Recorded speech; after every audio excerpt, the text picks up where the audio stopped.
Letters patent appeal 1865ની કલમ 15 હેઠળ દાખલ કરવામાં આવેલી હાલની લેટર્સ પેટન્ટ અપીલ વિદ્વાન સિંગલ જજ દ્વારા અપીલ કરતા મૂળ અરજદાર દ્વારા દાખલ કરવામાં આવેલી રીટ અરજી જેમાં રાજ્ય સરકાર દ્વારા પસાર કરવામાં આવેલા તારીખ 20/6/2002ના આદેશને પડકારવામાં આવ્યો છે.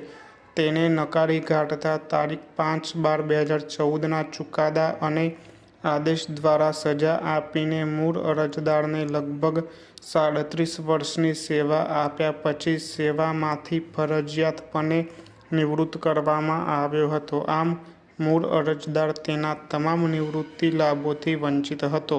એવું નોંધવામાં આવ્યું છે કે લેટર્સ પેટન્ટ અપીલની પેન્ડન્સી દરમિયાન મૂળ અરજદારનું તારીખ 5/9/2020ના રોજ અવસાન થયું છે અને અપીલ તેના કાનૂની વારસદારો દ્વારા રજૂ કરવામાં આવે છે. ફકરો: અરજદાર વર્ષ 1965માં પોલીસ સબ ઇન્સ્પેક્ટર તરીકે સેવામાં જોડાયા હતા અને યોગ્ય સમયે તેમને વર્ષ 1980માં પોલીસ ઇન્સ્પેક્ટર તરીકે બઢતી આપવામાં આવી હતી અને ત્યારબાદ તેમને વર્ષ 1992માં નાયબ પોલીસ અધિક્ષક તરીકે બઢતી આપવામાં આવી હતી. તેઓ 31/8/2002ના રોજ નિવૃત્તિની ઉંમરે પહોંચ્યા હતા. તારીખ 18/12/1990 થી તારીખ 15/8/1991 સુધીના સમયગાળા દરમિયાન જ્યારે તેઓ પોલીસ સબ ઇન્સ્પેક્ટર તરીકે સેવા આપતા હતા અને તેમને વેજલપુર પોલીસ સ્ટેશનમાં તૈનાત કરવામાં આવ્યા હતા,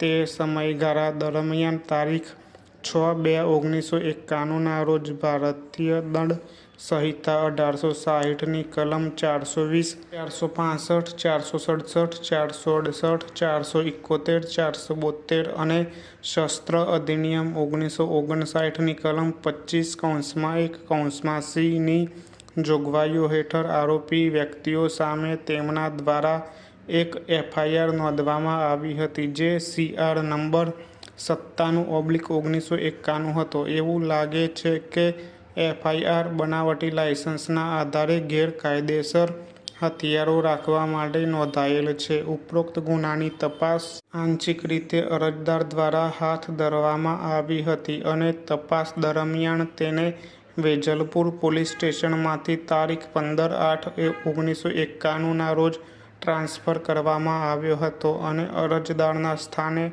શ્રી V.K. અમલિયાર પોલીસ ઇન્સ્પેક્ટરની નિમણૂક કરવામાં આવી હતી અને તપાસના કાગળો તેને સોંપવામાં આવ્યા હતા. ફકરો: શ્રી અમલિયાર દ્વારા ચાર્જ સંભાળવાના 1 મહિના પછી તેમણે તારીખ 19/9/1991ના રોજ આરોપી વ્યક્તિઓ સામે આરોપપત્ર દાખલ કર્યું હતું જે આખરે ટ્રાયલની કાર્યવાહી ક્રિમિનલ કેસ નંબર 2838/1991માં પરિણમી હતી. તારીખ 29/4/1995ના ચુકાદા અને આદેશ દ્વારા ટ્રાયલ કોર્ટે તમામ આરોપીઓને નિર્દોષ જાહેર કર્યા હતા. જોકે, તે આરોપીઓને તારીખ 29/4/1995ના ચુકાદા અને આદેશ દ્વારા નિર્દોષ જાહેર કરતી વખતે ટ્રાયલ કોર્ટે બનાવટી લાયસન્સ અંગે જે રીતે તપાસ કરવામાં આવી હતી તેના પર ટિપ્પણી કરતા અધિકારી સામે કેટલાક અવલોકનો કર્યા હતા. ટ્રાયલ કોર્ટ દ્વારા નોંધાયેલા અવલોકનો પરથી સંકેત લઈને ગુજરાત રાજ્યના ગૃહ વિભાગ દ્વારા અરજદારને તારીખ 31/7/1999ના રોજ ચાર્જશીટ આપવામાં આવી હતી.